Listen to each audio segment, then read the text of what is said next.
A polícia prende pobre. O rico, eles vêm para roubar, ajudar para roubar, para dar apoio. A polícia vem com ordem para dar apoio ao ladrão. A decisão de entrar ou não entrar parte da oficial de justiça que está em contato direto com o juiz. Então, a gente só impede a entrada das pessoas aqui que são indicadas para essa pessoa e não deixa entrar, entendeu? Eles falam que Ike Batista é o homem mais rico do Brasil. O Ike Batista é o homem mais rico do mundo. Aonde estão tirando a terra e a casa da população para dar Ike Batista. Quer transformar o Ike Batista em o maior homem do mundo.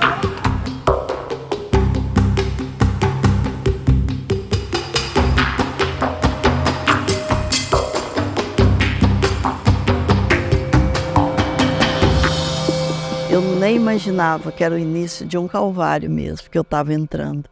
Era um caminho sem volta. Era uma dor sem fim. Eles faziam em volta da propriedade um valão de mais ou menos 2 ou 3 metros de profundidade, com uns 2 metros de largura, para que a pessoa não tentasse acessar, depois de expropriado, acessar novamente a sua terra e tomar posse de novo. Quem tinha o controle das apropriações, que não era o ITERJ, não era a CODIM, que o ITERJ é o Instituto Estadual de Terra do Estado de Janeiro, e a CODIM, que era a Companhia de Desenvolvimento Industrial do Rio de Janeiro. Quem tinha esse mapa era a LLX. A prefeita, então, Carla Machado, fez um decreto transformando as nossas terras rurais e industriais. Aí ela entregou de bandeja para o governador Sérgio Cabral e para o empresário Ike Batista.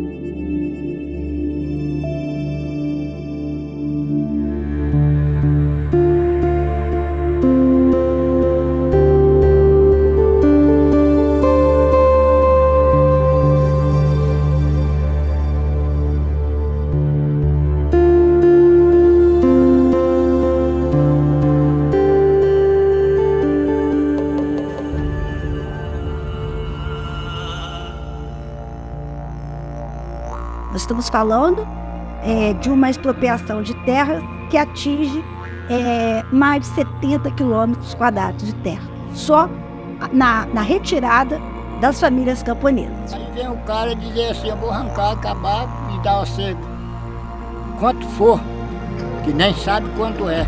Não, eu não quero dinheiro não, eu quero o troço para mim ver o que eu adquiri. O dinheiro eu preciso. Mas o dinheiro que é uma abençoada da infelicidade está sendo dinheiro hoje. Porque o cara por dinheiro ele está matando tudo.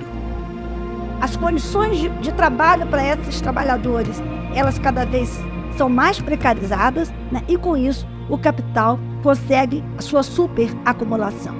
A expropriação de alguns bens naturais tem sido uma prática constante. A Maura, o Aloysio, o Walter, o Reinaldo, são todos pessoas que morreram. Eu acho que foi mais de desgosto, de tristeza de ver aonde eles viviam e criou seus filhos ser tomada de uma forma tão brutal. Porque aquilo atingiu em cheio a todo mundo. Não foi só os mais velhos não aguentaram, faleceram, mas os mais jovens até hoje têm trauma. Vieram com a máquina, arrancaram os abacaxi todos. Eles não quiseram sair porque não sabiam. Deu polícia, deu spray de pimenta. Porque os meninos, tadinhos, eles plantaram o abacaxi, mas não sabia. Nem a gente sabia que era o dono da terra, não sabia por onde que ia passar. O que não era esperado é que houvesse uma rápida organização e resistência. Porque ninguém esperava que aquelas pessoas que viviam normalmente suas vidas pacatas, cuidando da sua própria vida, rapidamente se tornassem militantes da defesa da terra. Isso é uma ditadura que eles estão fazendo com os proprietários. Então, essa demonstração, a indignação que os proprietários estão fazendo com as próprias mãos. Sou Durval Ribeiro de Alvarenga, moro aqui em Água Preta, 5º Distrito de Santa Barra, Estrada do Açu. Em novembro de 2012, apresentou uma água que sempre na minha propriedade sempre inundava em outubro vinha água de enchente sempre, mas nessa vez falhou. Aí apresentou uma água atingindo a propriedade.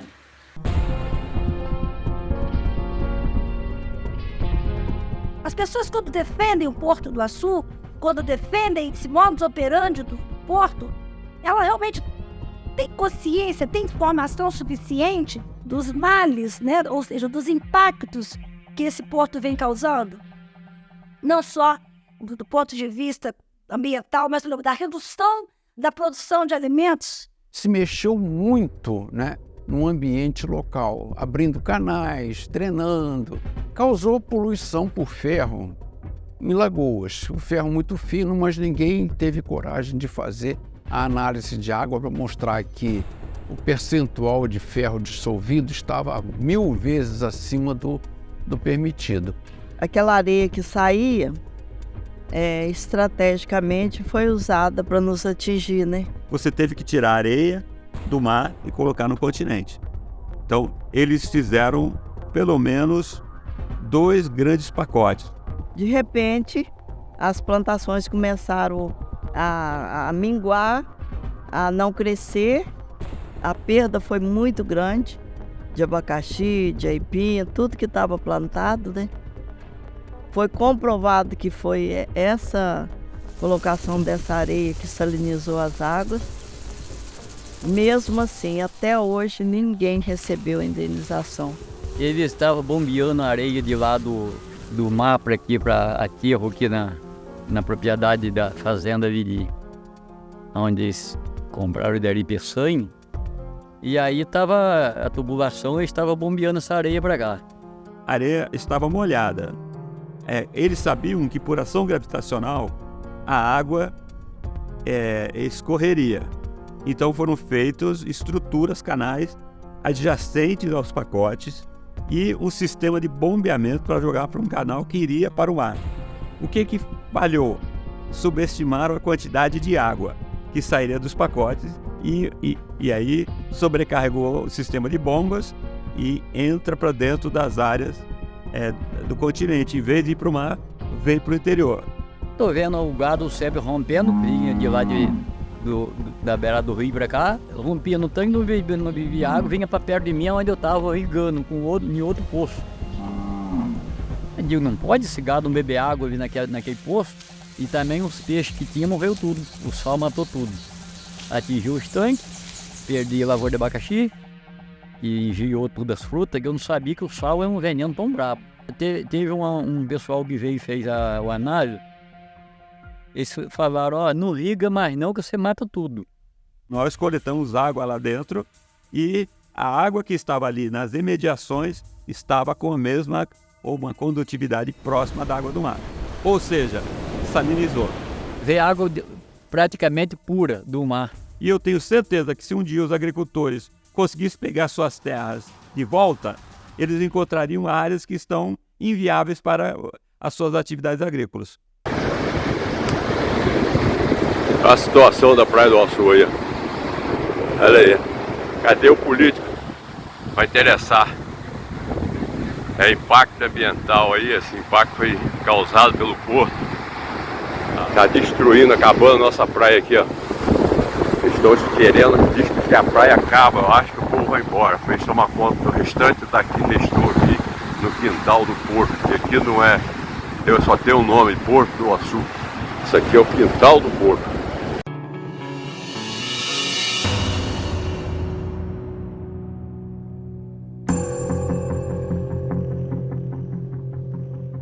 Antes do Porto do Açu, a gente tinha uma orla que ela era muito dinâmica. Em determinadas épocas do ano, o mar avançava um pouco, em outras épocas o mar retrocedia, né? Então, quando o empreendimento chegou, que ele fez o quebra-mar, esse quebra-mar, ele mudou essa movimentação costeira que a gente tinha, que era do avanço e do recuo, do avanço e do recuo.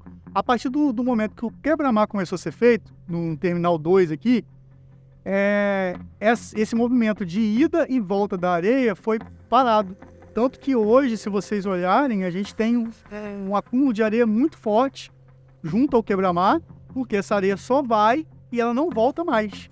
Olha, a nossa região é como se tivesse 3 andares de escada. O mais antigo é o mais alto, que é a serra.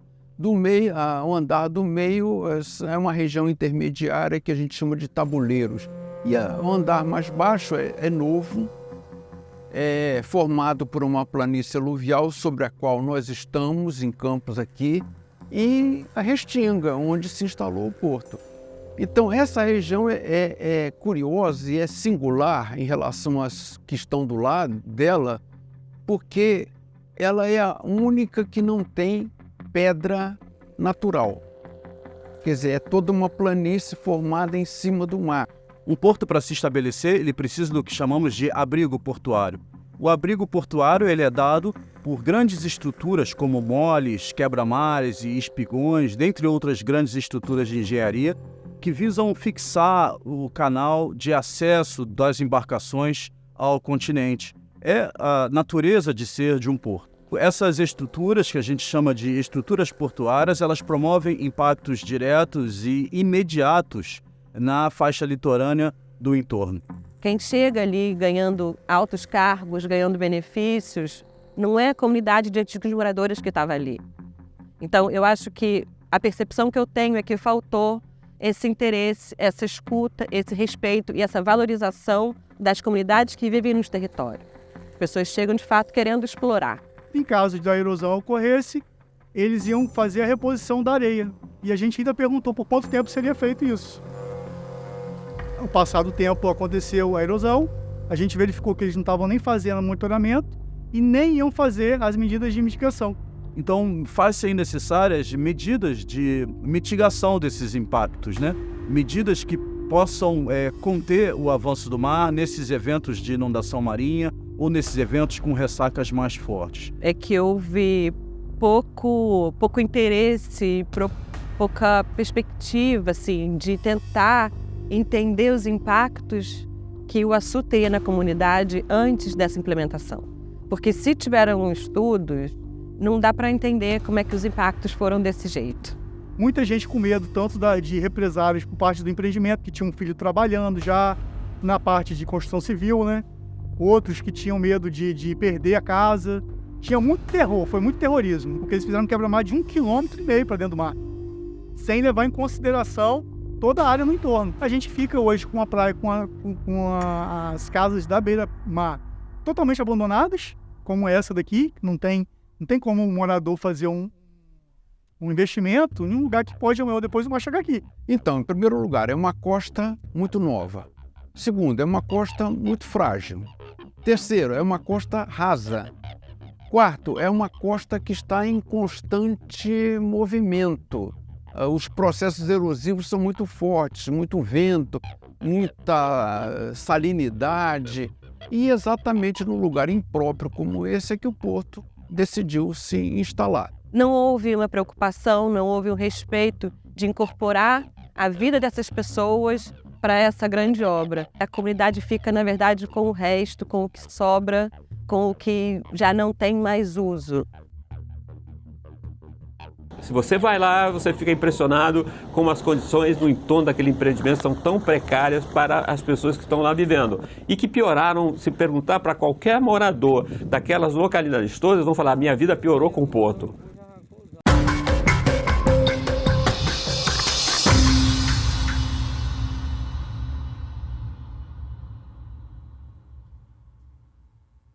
Os 70 quilômetros quadrados era muita terra para um porto. Isso sempre nos chamou a atenção. Por que eles querem com 70 quilômetros quadrados para um porto, né? Por maior que seja o porto, ele nunca ocuparia, por maior que fosse o polo todo de industrial, de minério-duto, jamais eles ocupariam todo esse território com uma operação portuária. É um empreendimento insustentável do ponto de vista ambiental e do ponto de vista social, com todas as compensações que ele possa apresentar, que é uma obra que foi assim extremamente impactante para a região na medida em que abriu uma lagoa, dividiu uma lagoa em duas, abriu uma área de mar dentro da Restinga e causou um estrago muito grande. Esse conjunto de fisionomias, né, que envolvem as lagoas e os cordões arenosos e os lençóis freáticos muito aflorados, são muito particulares, muito ímpares. E qualquer alteração no pH da água, na salinidade, gera um impacto gigantesco. Causou poluição por ferro em Lagoas. O ferro muito fino, mas ninguém teve coragem de fazer a análise de água para mostrar que o percentual de ferro dissolvido estava 1000 vezes acima do permitido. Não se pode se apropriar de uma lagoa. Uma lagoa só pode entrar numa unidade de conservação se for o Estado. Porque a gente não pode esquecer que isso é um empreendimento capitalista, né? Então ele gera e visa o lucro, né? Ele precisaria de uma distância mínima de 300 quilômetros de um porto, de um outro porto, especialmente do porto do Rio de Janeiro, né? E tem muita gente aqui que o porto não sabe, mas muita gente passa necessidade. A gente aqui dependia da Lagoa do Iquipari para pescar. Porque aqui não sei se vocês conhecem o rio Quitinguta. A gente só tinha o rio Quitinguta e o Iquipari para pescar e o Taio da Praia e a Lagoa do Açu. O rio Quitinguta não tem como a pessoa pescar.